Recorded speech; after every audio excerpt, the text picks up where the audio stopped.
কানের খুবই কাছে কৌশিকের ফিসফিস আওয়াজ শুনে পুরো শরীরে কাঁটা দিয়ে উঠল তুবার। মুহূর্তেই চিকেন ফ্রাইয়ের টুকরোটা হাত থেকে ফ্লোরে পড়ে গেল। চোখ দুটো বদ্ধ তুবার। কৌশিকের ফিসফিস আওয়াজ তুবার পুরো দেহ শিহরণ জাগায়।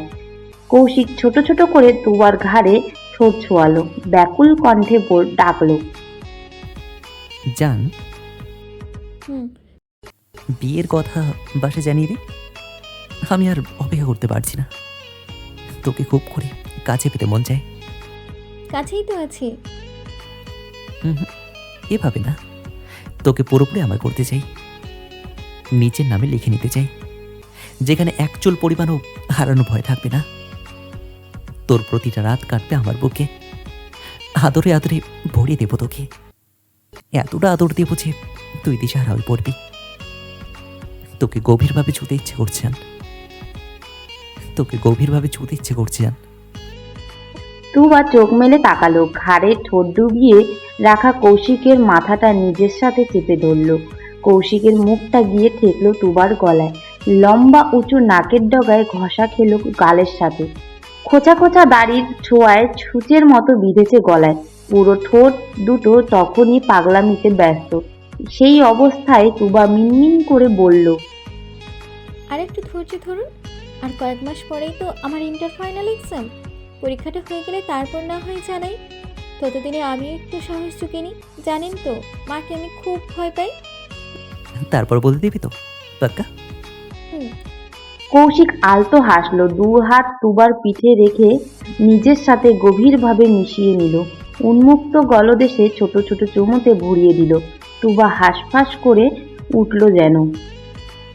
এক হাতে কৌশিকের চুল খামচে ধরে বলল, ছাড়ুন প্লিজ, অনেকক্ষণ তো হলো। রোম্যান্সের মাঝে ডিস্টার্ব করিস কেন? আমার সামনে আসলেই তো রোমান্টিক মুডে চলে আসেন আপনার। তো কি করবো? চেহারায় তো অ্যালকোহল লাগিয়ে করিস, দেখলেই নেশা চলে যায়। আমার কি দোষ? তুবা হাসলো, দুই হাতে কৌশিকের মাথা চেপে ধরে জোর করে গলা থেকে ওর মুখ সরালো। কৌশিকের মুখোমুখি হয়ে বলল, প্রায় ভোর হতে চললো। কাল আমার কলেজ যেতে হবে। আপনারও অফিস আছে। নতুন নতুন চাকরি পেয়েছেন, এখনই লেট লুটিপ হতে চান? চাকরি থাকবে তাহলে? নিশ্চয়ই থাকবে। দক্ষতা যোগ্যতা আছে বলেই তো অত বড় সফটওয়্যার কোম্পানির ম্যানেজিং ডিরেক্টর হতে পেরেছি। টিকে থাকার টেকনিকটা আমি জানি। কিন্তু আমি জানি না। বিশ্বাস করুন, আপনার মতো রাতের পর রাত না ঘুমিয়ে স্বাভাবিকভাবে কোনো কাজ করতে পারি না। আমার মাথা ফাঁকা ফাঁকা লাগে। আমি ঘুমাবো প্লিজ। কৌশিক কয়েক সেকেন্ড এক দৃষ্টিতে তাকিয়ে রইল তুবার মুখের দিকে। এরপর আলতো হেসে উঠে দাঁড়ালো, যেতে যেতে বলল, আচ্ছা, ঘুমিয়ে পড়। তুবা পেছন পেছন গেল দরজায় আটকে দিতে। কয়েক কদম এগিয়ে থেমে গেল কৌশিক, তড়িৎ পেছন ঘুরে তাকালো। তুবা কিছু বুঝে ওঠার আগেই ঠাস করে ঠোঁটে শক্ত করে চুমু খেলো। তাড়াহুড়ো পায়ে যেতে যেতে বলল, ঘুমিয়ে পড়। সেকেন্ডের ব্যবধানে স্থান ত্যাগ করলো কৌশিক। তুবা হাসলো, ধীরে ধীরে হাসি চওড়া হলো। দরজা আটকে লম্বা শ্বাস টেনে বিছানায় গেল। এবার তার শান্তি একটা ঘুম হবে। সকালে ডাইনিং টেবিলে পুরো পরিবার একত্র হয়েছে। টেবিল জুড়ে বাহারি খাবারের মেলা। নতুন জামাই শ্বশুরবাড়ি এসেছে, তার আদরে কি ত্রুটি রাখা যায়?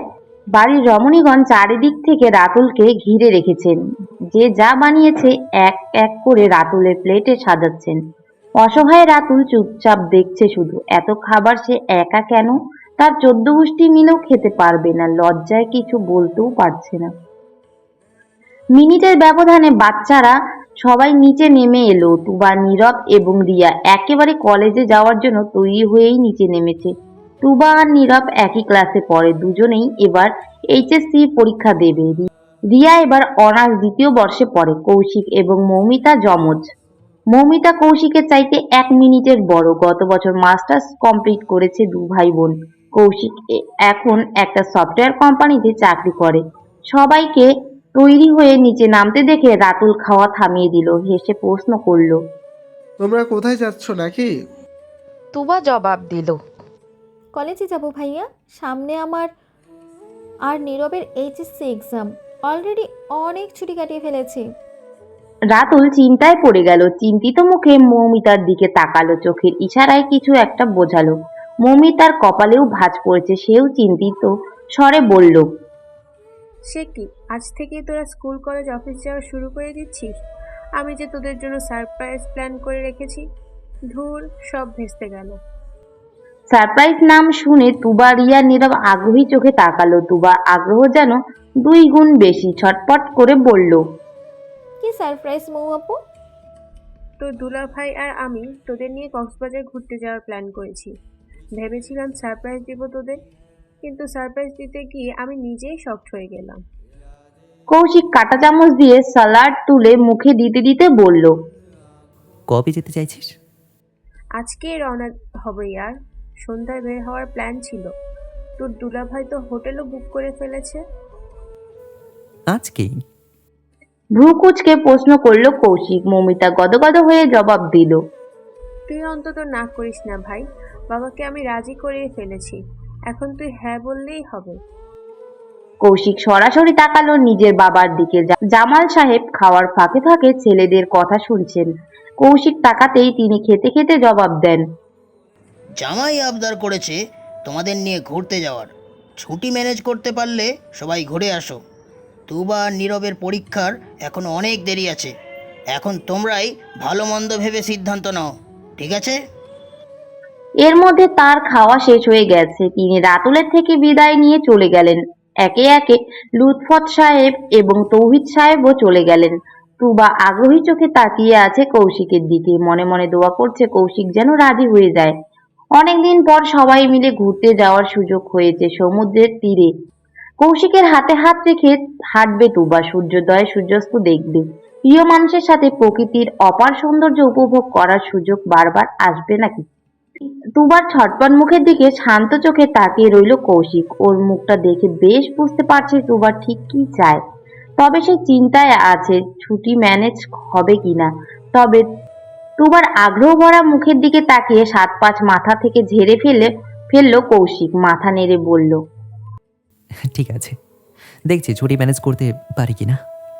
দেখি আবার কি ম্যানেজ করতে হবে শালাবাবু? হাসি মুখে কথাটা বলল রাতুল। কৌশিক সম্মতি জানালো। ব্যস্ত হাতে ফোন বের করে কারো নাম্বারে ডায়াল করতে করতে চলে গেল। কৌশিক চলে যেতে সবাই হই হুল্লোড় করতে করতে যার যার ঘরে গেল ব্যাগ গোছাতে। সন্ধ্যা হতেই সবাই যার যার ব্যাগপত্র নিয়ে হাজির। এক এক করে লাগেজগুলো গাড়ির পেছনে রাখলো কৌশিক। ওকে সাহায্য করছে নীরব এবং রাতুল। নিজেদের গাড়ি নিয়েই কক্সবাজারে যাবে ওরা। গাড়ি ড্রাইভ করবে কৌশিক। ব্যাগপত্র গাড়িতে সাজাতে সাজাতে তুবা আর রিয়া চলে এলো। এরপর এক এক করে সবাই নিজেদের জায়গায় বসতে লাগলো। কৌশিক গিয়ে ড্রাইভিং সিটে বসলো। যাওয়ার সময় তুবাকে ইশারায় বলে গেল সামনে গিয়ে বসতে। তুবা গাড়ির দিকে পা বাড়াবে, ঠিক সেই মুহূর্তে সেখানে আগমন ঘটলো আরো একজন অনাকাঙ্ক্ষিত অতিথি। বিন বুলায় মেহমানের মতো নিজের বড়সড় ব্যাগ নিয়ে দৌড়ে আসে রাইমা। এই ভর সন্ধ্যায় ইয়াব বড় ব্যাগ সমেত রাইমাকে দেখে তুবার টান টান হৃদয় কুঁচকে গেল।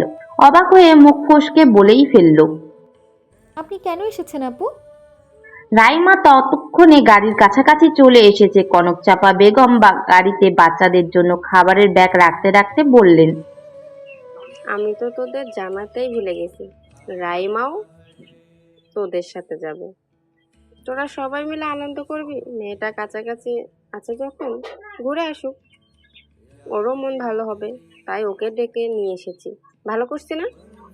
কথাগুলো বলেই একগাল হেসে তিনি তুবার হাসি মুখটা মুহূর্তেই চুপসে গেল। ঘুরতে যাওয়ার সকল উত্তেজনা আগ্রহ নিমেষেই উবে গেল। সেকেন্ডের ব্যবধানে রাইমা হুট করেই সামনের সিটে কৌশিকের পাশে গিয়ে বসলো। এতে যেন তুবার মাথায় আকাশ ভেঙে পড়লো। বিকট আওয়াজে বজ্রপাত হতে লাগলো মনের ভেতর। মনটা ভেঙে চুরমার হয়ে গেল। ছলছল চোখে তাকালো ড্রাইভিং সিটে বসা কৌশিকের দিকে। চোখের কোণে পানি টলমল করছে, পলক পড়লেই তা গড়িয়ে পড়বে। তুবা ছলছল চোখের দিকে তাকিয়ে বুকের ভেতর মুচড়ে উঠল কৌশিক। সেই সাথে রাইমাকে পাশে বসতে দেখি বিরক্তও হলো খুব। সেই বিরক্তিতে আগুন লাগলো তুবার চোখ থেকে পানি গড়িয়ে পড়তে দেখে। রাগে পুরো শরীর থরথর করে কাঁপছে কৌশিকের। কপালে শিরা ফুলে উঠেছে। এই অনাকাঙ্ক্ষিত অতিথির আগমন তার কখনোই কাম্য ছিল না। রাগ সংবরণ করতে না পেরে স্টিয়ারিং শক্ত করে ধরল কৌশিক। ঘাড় ঘুরিয়ে রাগী চোখে তাকালো পেছনে বসা মৌমিতার দিকে। ভাইয়ের রাগী চেহারা দেখে যা বোঝার বুঝে গেছে মৌমিতা। সে তড়িঘড়ি করে গাড়ি থেকে নামতে নামতে বলল, আরে রাই, তুই সামনে গেলি কেন? মৌমিতা কথাটা এত জোরেই বলেছে যে রাইমা এক প্রকার চমকে উঠল। বুকে হাত রেখে বলল, কেন আপু? আরে তুই সামনে বসছিস কেন? কতদিন তোর সাথে গল্প করি না। আয় একটু দুই বোন কাছাকাছি বসে গল্প করি। কিন্তু আপু, আমি এখানেই বসি। ধুর, এত দূর থেকে গল্প করা যায় নাকি? আয় তো। বলতে বলতে এক প্রকার টেনেই নামালো গাড়ি থেকে। অনিচ্ছা সত্ত্বেও গাড়ি থেকে নামতে হলো রাইমার। একদম পেছনে গিয়ে বসলো রিয়া আর নীরব। মাঝের সিরিয়ালে জানলার কাছে রাতুল বসেছে। রাতুলের পাশে মৌমিতা বসে রাইমাকে নিজের পাশে বসালো। সঙ্গে সঙ্গে টান দিয়ে গাড়ির দরজা আটকে দিল। তুবা তখনও মন ভার করে দাঁড়িয়ে। রাইমা নেমে যেতেই কৌশিক ভারী কণ্ঠে বলল, তুবা বস। কথাটা এতটাই শক্ত ছিল যে তুবা আর টু শব্দ করার সাহস পেল না। চুপচাপ মাথা নিচু করে বসে পড়ল। সবাই যার যার জায়গায় বসে পড়তেই কৌশিক গাড়ি স্টার্ট দিল। রাতের আধারের সাথে মিশে ছুটে চলছে সাদা রঙের গাড়িটা। ঝিরঝিরি বা ঠান্ডা বাতাস চোখে মুখে ছুঁয়ে দিয়ে যাচ্ছে। লং জার্নি, পুরো রাত রাস্তায় কাটাতে হবে। গন্তব্যে পৌঁছাতে সকাল হয়ে যাবে। কৌশিকের রাত জাগার অভ্যেস আছে বিধায় সে নিজেই ড্রাইভ করবে পুরো রাস্তা। নীরবকে দায়িত্ব দেওয়ার সাহস পায়নি। ঘুমে ঝুলে যদি দুর্ঘটনা ঘটে যায়। ইতিমধ্যে গাড়ির ভেতরে সবাই ঘুমিয়ে পড়েছে। গভীর রাত হওয়ার কেউ আর চোখের পাতা খোলা রাখতে পারেনি। তুবাও ঘুমের ডানে বামে ঢুলছে। গাড়ির গতির সাথে সাথে মাথা এদিক ওদিক হয়ে যাচ্ছে। কৌশিক গাড়ির গতি কমিয়ে দিল। ধীরে ধীরে চলন্ত গাড়ি পুরোপুরি থামলো। একবার পেছনে ফিরে দেখলো সবাই ঘুমে বিভোর।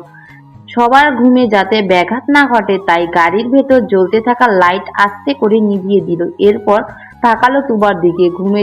ঘুমে ঢুলতে থাকা তুবার মাথাটা অতি সন্তর্পণে নিজের কাঁধে রাখলো। আলগোছে মুখের ওপর পড়ে থাকা চুলগুলো কানের পিছে গুজে দিল। সকলের অগোচরে কপালে ছোট্ট করে চুমু দিল। কানের কাছে মুখ নিয়ে ফিসফিস করে বলল, তুই নিশ্চিন্তে ঘুমা যান, আমি আছি তোর পাশে। একটা ফুলের টোকাও লাগতে দেবো না তোর গায়ে। ঘুমের মধ্যেই তুবা কৌশিকের দিকে ঘুরলো। ডান হাতে কৌশিকের ফোলা ফোলা বাম বাহু জড়িয়ে ধরলো। ঘুমে ঝুলে বাম হাত রাখলো কৌশিকের বুকে। এখন যদি তুবা জেগে থাকতো তাহলে বুঝতে পারতো কৌশিকের হৃৎপিণ্ডের বেগতিক ধুকপুকানি। কৌশিক নজর সরিয়ে নিল। ডান হাতে মাথার চুলগুলো পিছনে ঠেলে দিল। সম্পূর্ণ মনোযোগ রাস্তায় নিয়ে গেল। এখন তুবার দিকে মনোযোগ দিয়ে কন্ট্রোল হারালে চলবে না। গন্তব্য পৌঁছাতে রাস্তায় এখনো অনেক বাকি। কৌশিক লম্বা শ্বাস টেনে গাড়ি স্টার্ট দিল।